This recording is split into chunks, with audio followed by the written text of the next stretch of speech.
Hello and welcome to the Pig Edge, Teagasc Pig Podcast with me, Ciaran Carroll, bringing you all the latest news, information and advice to keep Irish pig farmers up to date.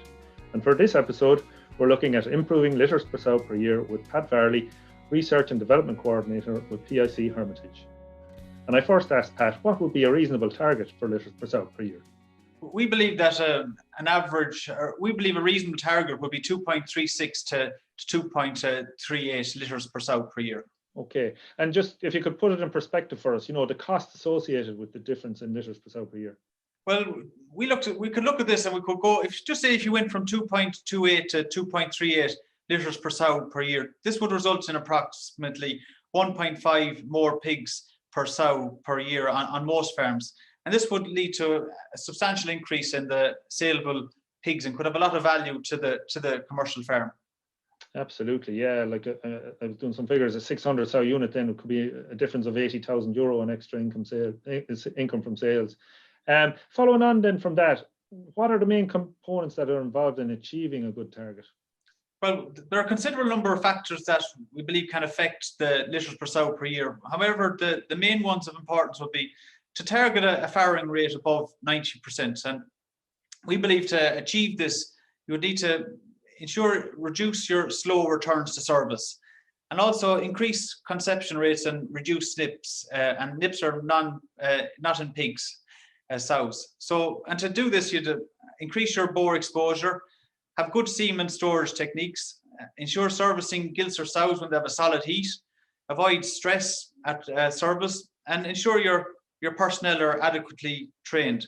And also, you would encourage a prompt sale of culls and avoid retaining older sows in the herd. And older sows could be over fifth parity. And those factors would help achieve that target, we believe. Very good.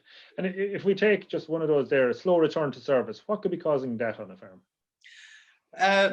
We believe a big factor in the slow return to service can be influenced by the synchronizing of sows before weaning to using the regumate, and that will lower the weaning to service interval. And this can be done by giving regumate for 5 days, up to 2 days before weaning. So, for example, you could give the 5 ml product on from a Tuesday to a Saturday in the mouth, and none on a Sunday, and wean your sows out to on a Monday to loose pins. And then you could introduce your boar and maybe some boar synthetic spray on a Wednesday and Thursday, and move to the service crate then with the sow on a Friday and serve on Friday afternoon and Saturday morning. And this is a system that can greatly help in and will lower the weaning to service interval. Other practical parameters too that could be looked at is sows too fat on entry into the farrowing house, and that could lead to poor feed intakes.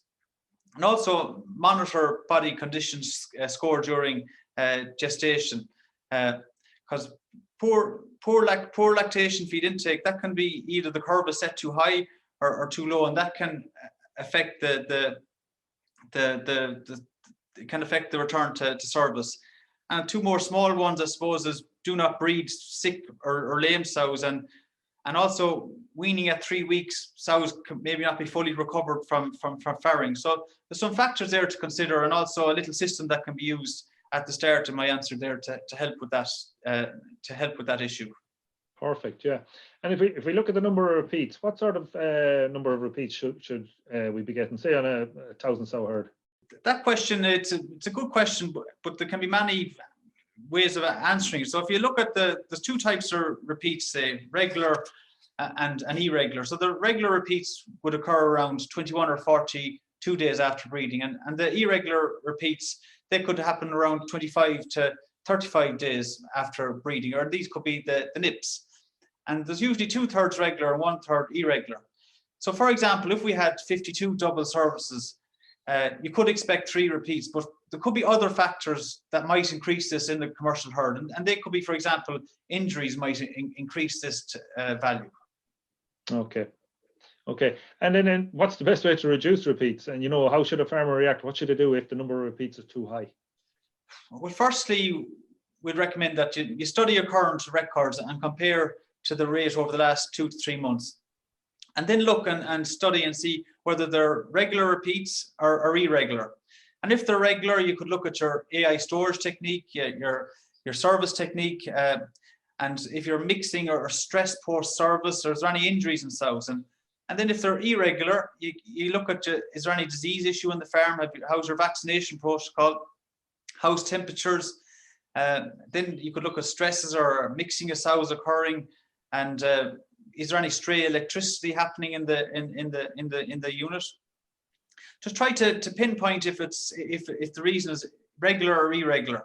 And I suppose on another practical side of things, just ensure you have good diet for the sows and you have good ingredients, and ensure there's no mycotoxins present in raw materials. Have your troughs clean, ensure the sow body condition is good, and that there's excellent water availability. So a combination of those factors would help. Good. And you mentioned nips there earlier, not in pig sows earlier. Why are they important rather than just repeats? Well, nips, if we look at nips, what are they? They're sows and gilts that they're assumed pregnant, but actually are not in pig. And good management plays a vital role in reducing the number of nips in your herd. So, like, the level of repeats is obviously important, but nips, they can be often overlooked as not too many occur. But you have to remember that one nip at 80 days after service is equivalent to 4 regular 3-week repeats. So nips, they will have a big effect on the herd's number of empty days. So if nips are occurring, we recommend pregnancy checks, and depending on the device you're using, that can be done. A 23-day pregnancy scan could be used. Very good. You mentioned earlier as well that delaying the sale of culls and things like that. That's a curious one. Can you explain about that a bit further? Well, ideally, once it's decided a sow is to be culled, it should be removed to the factory as soon as possible. By holding cull sows, they're costing money by doing nothing. They're eating feed, so therefore increasing the herd's empty days. Okay, yeah, so it's adding on. It's kind of nearly a silent one. You wouldn't really necessarily notice it by holding it on for those number of days. Yeah. If we go back to the start of the production system, I suppose all good production systems begin with good gilt management. Would you highlight anything in terms of improving the lifetime breeding performance of gilts that come into the herd? Well, with gilts, and that's a good question. There's a lot of factors that you can consider with gilts. But like, firstly, if you start at the beginning, you'd ensure you have a good breeding program on your farm to select the best gilts, and this could be a purebred closed herd model or a closed herd rotational system. Then with the actual gilt itself, you'd have to do a visual evaluation of it, and you'd look at her legs, the body structure, her underline, her vulva size. You'd target a minimum of 14 teats and a good temperament. You basically start at the ground and you work up and you visualize the gilt. Then we'd look at selection. We recommend first selection around 18 to 20 weeks of age, around 80 kilo. And at this point, we would recommend a specialized gilt diet for leg strength. And like, the aim of this diet is to slow down the gilt's growth rate, and it's to harden off the gilt, allowing the gilt to develop the necessary body composition for subsequent lactation and return to service. Like, breeding weight, we target around 140 to 160 kilos, and you'd look at a target breeding age of 225 to 250 days. And if we look at that gilt going into the farrowing house, we target a body condition of 3.5.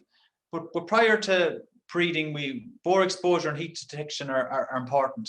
And we'd start that at 28 to 30 weeks of age. And a simple strategy with the bore exposure would be once a day, early in the morning after feeding. And we'd recommend nose-to-nose contact with the bore inside the gilt pin. And also you could use a synthetic bore spray, which sprays the pheromones in amongst the gilts as well. And like, if 5 minutes or 5 to 6 minutes per every 20 to 30 gilts should be adequate. And you'd avoid working the bores longer than 60 minutes, because that would reduce the effect of the bore in with the gilts. So there are some factors we consider with the gilts. Excellent, yeah, that's great. And in terms of, when there are problems, say if the number of litters per sow per year is lower than the target, what should the farmer do? Who should they talk to? Well, firstly, we'd recommend start with your advisor. The advisor would help the farmer to pinpoint the cause of the unproductive days. You'd also talk to your genetics supplier, and they can help advise the best breeding programs and suggest which lines would work best on their unit.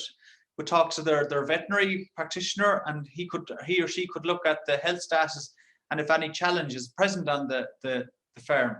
Another person of importance would be the nutritionist, and the nutritionist would advise on the best nutrient specification for the various gilt diets, the gilt diet and the dry and lactating sow diet. So they'd be the main points of contact to help achieve their target. Very good. And then maybe just something along more in line with your own business with PIC Hermitage. From your experience with customers, are there any areas of AI management or handling of AI on the farm that could be improved? Well, ourselves at PIC Hermitage, we deliver in temperature control vans or AI. However, an area that can be improved, we believe, is the delivery of the AI into a temperature control box at the farm gate.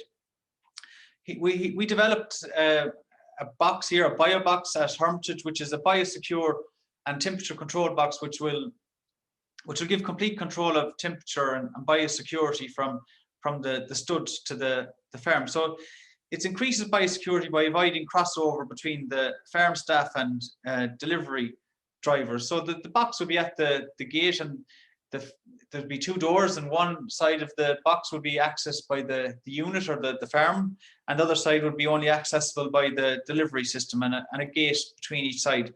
And that box would be temperature controlled. And if anyone wants to see any information on that, they can look up biobox.ie. But it's a very interesting and good system to control temperature and biosecurity.